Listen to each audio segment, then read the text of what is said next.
Yo, yo, yo. All right. So another little tech video as we're putting stuff together. This is kind of the last bits and pieces that I'm going to be doing. What we will be installing is this wolf tooth camo Bashspider.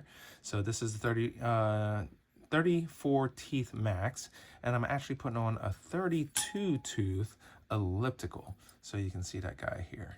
So I do have this already on the Ritmo, so I'm matching the Ritmo and the Epic Evo. Sounds weird, but I like having similar parts so that way muscle memory and everything is similar. So when you are installing the camo, this is a separate piece and this is a separate piece. This is a little bit heavier, of course. I know with XC you want to lose some weight, but I also want to protect my equipment. So this is fine for me. So when you do buy the camo, you'll notice that there's a dot there. And when you do get the actual chain ring, which goes, they pair together. So you bind this separately, it actually won't match. Although you can see that it has a 5-point configuration, it won't match any other kind of crank set standalone. You have to purchase it with the camo bash guard. So you're going to find your dots together, and right there, as soon as you flip the camo around and turn this around, you'll notice that they actually mate with each other in order to actually mount. So the tools that you're actually going to need to get this assembled is going to be a T25 along with a torque. So forget if torque specs is actually called out on here, but we're gonna try and get this installed. So you just got the 5 screws to install and you'll be good to go on that front. So we'll sit this off to the side. From there, you're going to, of course, need to remove, this is a Shimano SLX crank with a 30 tooth on there. I did have to purchase this right here. It was inexpensive, and what it is the removal tool for this lock ring, which is the same as when you get the Shimano kind of center lock. So, but the problem is that this multi-tool at times, you'll notice a difference, where here it's nice and flat. So when it makes a mount, it's nice and flush. Think of the tool that you need in order to do your fork airside service or volume spacers. And then this multi-tool, you can see that it actually has a smooth entrance. So trying to make that connection is super slippery with this multi-tool versus this. However, when you get the multi-tool and you have this adapter on there, it goes on, and then this end actually acts as your lever. Okay, so I already took this one apart, but I just hand put it back together. So you'll see that this just goes on top. You'll mat that on over.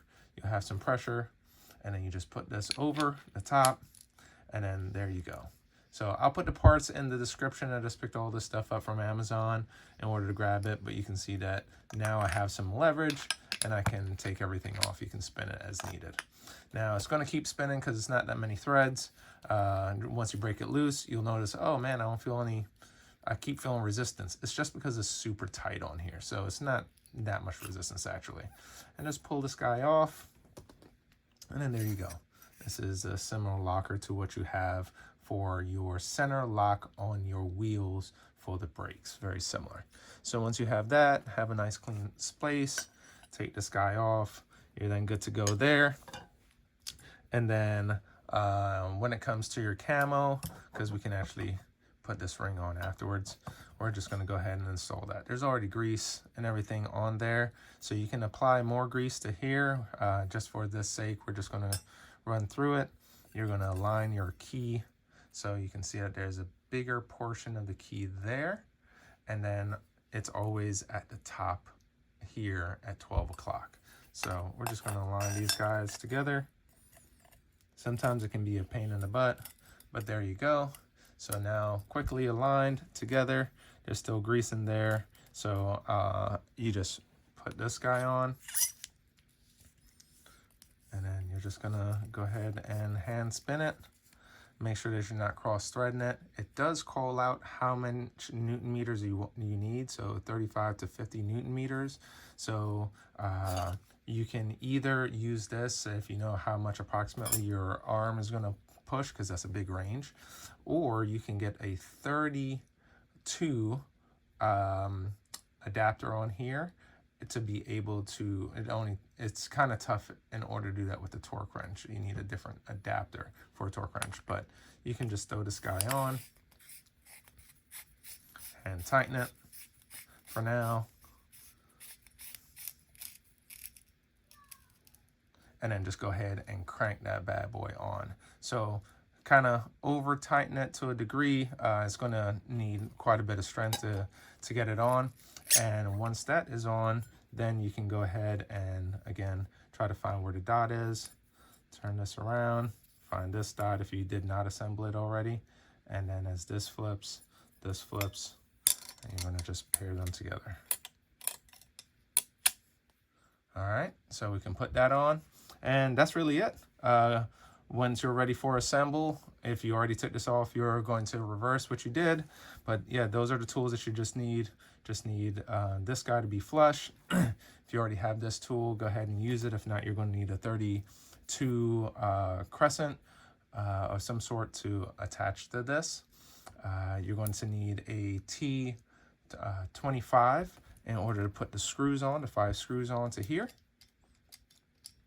And yeah, and then that is your assembly. So now I have my elliptical. I have everything set up. Just go ahead and install that bad boy, and I'll double check to see if they calls out any particular Newton meters on this. One thing that to keep in mind, even if it calls it out, make sure that you check everything after a while, because things do get loose with all the rattling, even if it has blue Loctite on it. I've also experienced that. So just check your stuff after the first ride. I would say your first and the 5th ride, just go ahead and do a bolt check on here, and you can do it once it's on the bike. You can just rotate and then be able to have access to it. So that's it, guys. Thanks for tuning in. Get your parts, get this on. I personally love ellipticals. It helps me. I'm just used to it. And this 32, it puts down power like a 34 is what it's selling, but it's as easy as a 30. So yeah, I personally love it. All right, y'all take care. Thanks, and catch you on the next one.